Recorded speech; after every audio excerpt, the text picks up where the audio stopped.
Alright guys, welcome back. Today we're going to do Black Ritual, the Book of NYX, issue number 2 from Image Comics. This was the book that really determines for me if I'm continuing the series or not. And after reading this, I'm still on the fence. Not that this is a bad book per se, but it has some problems that I need to address. Alright, so without further ado, let's dive in. And we have NYX here who is, I know, got a vision that she's going to die, right? And she thinks that somebody forced the vision into her head. They wanted me to know my future. Why? That's a good question. I don't know. It's by Thomas Healy, Nat Jones, and other people, right? And there's also a crow following her, and she needs a place to crash, get off the streets. Now, this whole color scheme and this whole blackness, whole darkness, I really like it to a certain degree.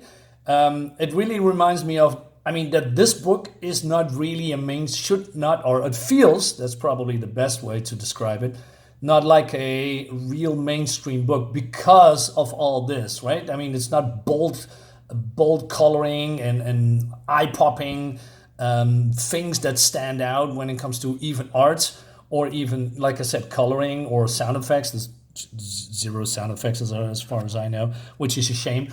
But it reminds me of, those older 90s comics that is basically more indie and underground and not very mainstream. And the vibe is that that particular part sucks me in. I like that. Okay, and then she going to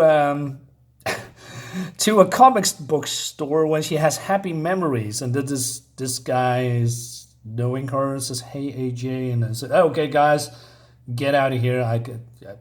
Closing." All right, now here's the cringe part. So he says, "Hey NYX, it's been 70 months. Are you back for real?" Wait a minute. Do you really count the months? I'm not sure. So you just left without saying goodbye. I know. You were all I had left after my parents died. You're right, AJ. I'm so sorry. But I'm here now, and I could use someone on my side. I need a place to feel. Come on, man. You just walked away for 17 months. This guy clearly misses you. Maybe this is an ex-boyfriend or something, right? And he needs your, support because of his parents died. You just go away and says, "Bye, sucker." Then comes back and, I know you had some troubles, but stop complaining because I'm back now and I need a hug. And this guy says, "Yeah, sure." All right, but the cringe doesn't stop here. So he says, "Okay, what do you?" She basically tells the story. He says, "What are you going to do now?"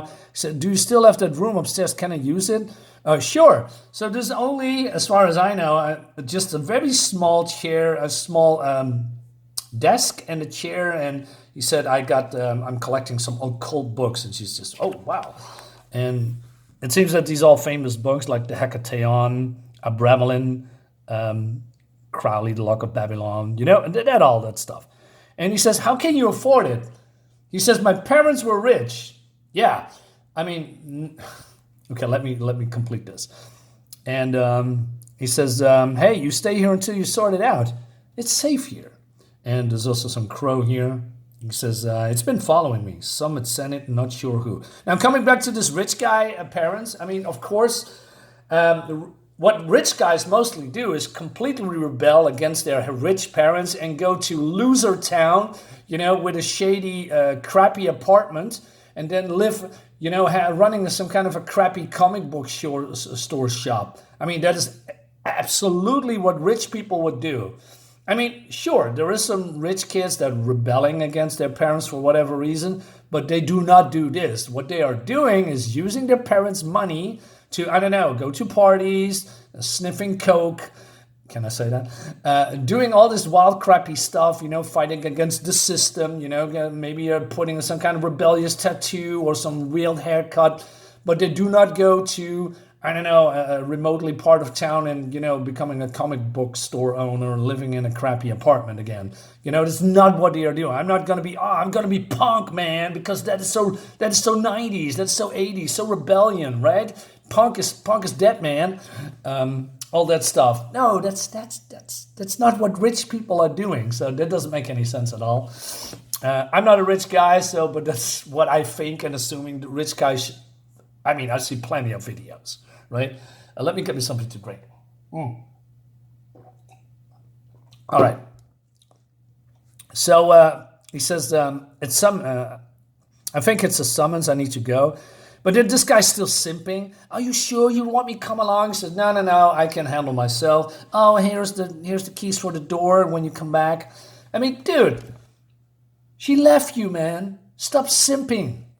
Fucking effing weakling. Okay, so you're going to this Chinese shop and she's going to the kitchen. Nobody bats an eye, by the way. It's just, yeah, let's have some forward punk hit, walk into the restaurant.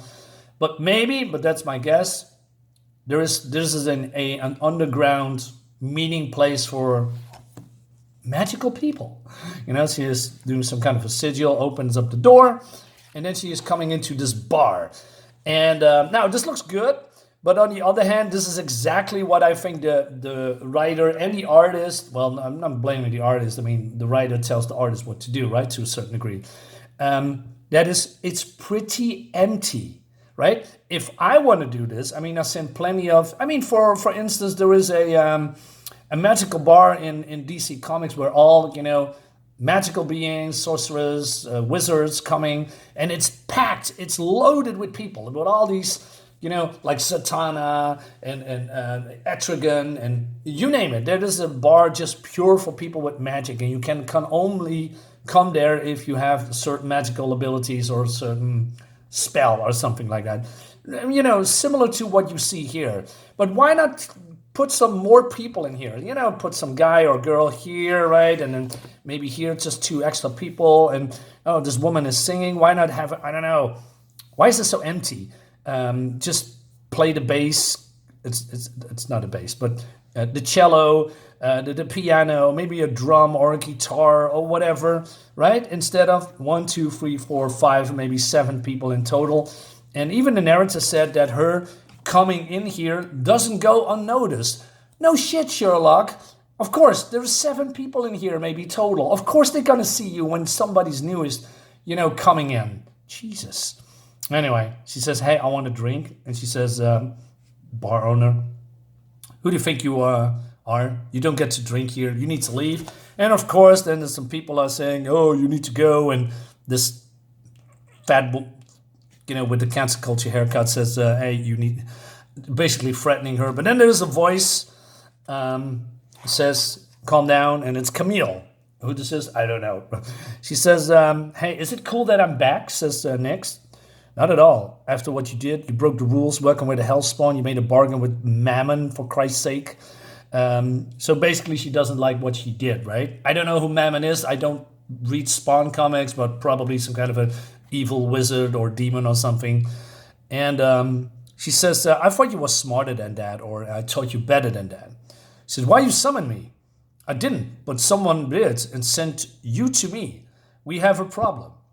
And she basically said that in the first issue, one of the Coven sisters died horribly, and it's expected somebody's hunting them, right? A witch hunter.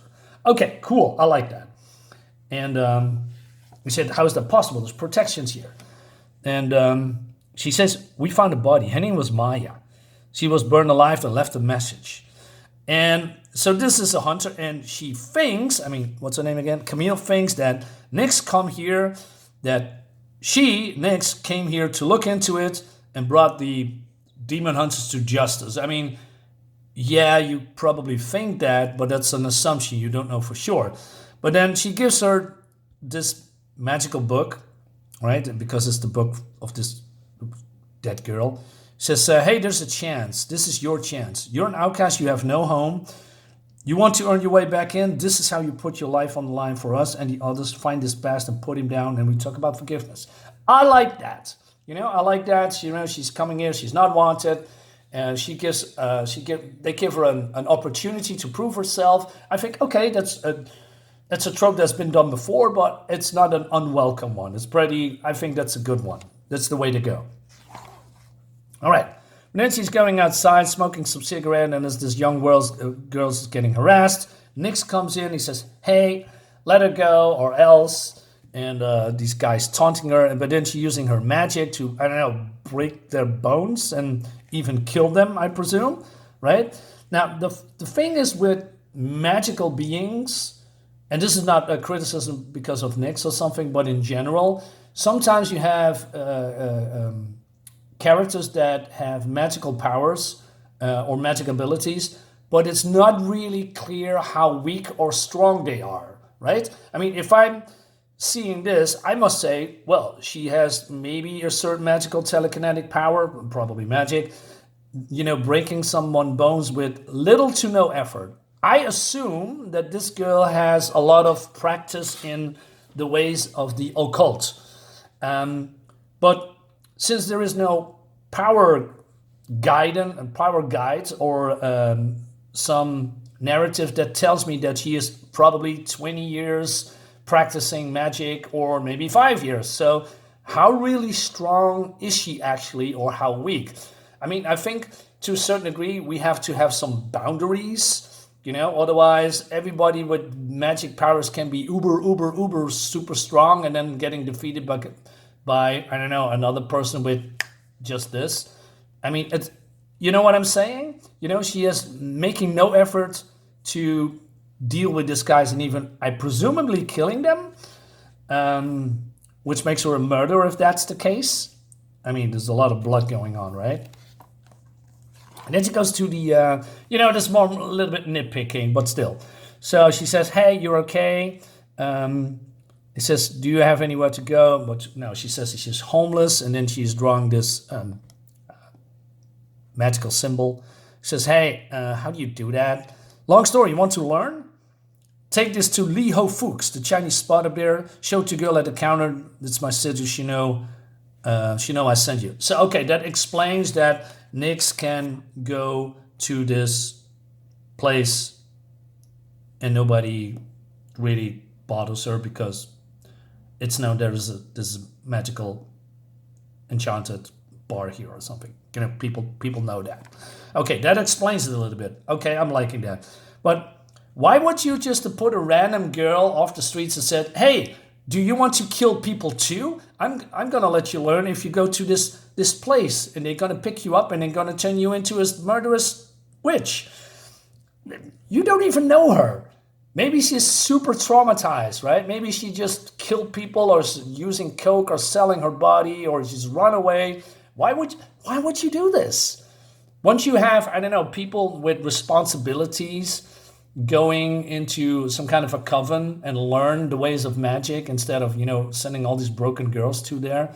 I mean, imagine if you have PTSD, you're coming from a war and then somebody says, hey, those people that you dislike in the war, don't you want to kill them? Okay, go to this place and here's a bazooka. Now you can kill all of them, right? You can basically empowering these people to go on a murderous spree or something against the R-word people, the people that wants to do horrible sexual things to these women. Some responsibility is needed, right? I know I'm looking. I know I'm going way overboard with this. It's just a story about witches. I know, but I don't know. I just think a little bit too much about that. Anyway, she's using this book to go into some kind of a trance, and she gets a vision about how the girl is being murdered by this witch hunter, right? And she's reliving all of these feelings and emotions, etc., and how she's getting, burned alive. But then somehow this witch hunter turns around and says, I can feel you watching me, witch. You'll burn soon, Nyx. All right, I said, okay, I like that. I like that a lot, So this guy is a real threat. With one touch, he can, burn people alive. Have this nice visual effect here. We have some gruesomeness here. I like that. So there's some things in there that I like. What I do not like is crap like this because there's 22 pages and with one measly action scenes, right? It's one action scene. The rest is, a little bit plot. And maybe that's the way this comic is going. This is maybe not really an action-focused comic. I'm not entirely sure. But I am curious about where this is going. I do not dislike it. I don't also think it's a very good book. So, like I said, because of all the problems that I just highlighted in here. I like the art, I like the atmosphere, but some of the writing does feel a little bit off. But on the other hand, it also does a little bit things really well, I think, with the, the redemption story of Nyx here, and we have this demon hunter, Nyx showing a little bit of her powers. Again, that's also a negative because, like I said, she just randomly mutilates and kills people, but maybe that is the dark world that they are living in, because maybe witches are, being hunted on a regular basis, and, they have a, probably, I've just made this up, by the way, a no-nonsense policy when it comes to harassment, and they are using their powers to defend themselves, although, to be honest, this doesn't look like defending, more like, I'm going to use my powers to see who is the dominant person in the street, and that's me, because I'm a witch, right? A little bit of abusing the power, if you will. But on the other hand, like I said, maybe Nyx is not a good person, but, just a girl with a lot of power, right? There is probably no right or wrong in her body, and she determines who is right and who is wrong. She doesn't have that superhero moral standpoint like we, most probably used to, like Superman and Batman and all that stuff. They have different morals. This has probably a more little bit black and white kind of vibe to it, which also I think I like. Anyway, so I'm going to pick up in issue number 3 to see where this is going. I'm following the series for now. If it goes off the rails, I'm stopping. But so far, okay. But that's about it. Guys, thank you so much for watching. I'll see you next time. Bye-bye.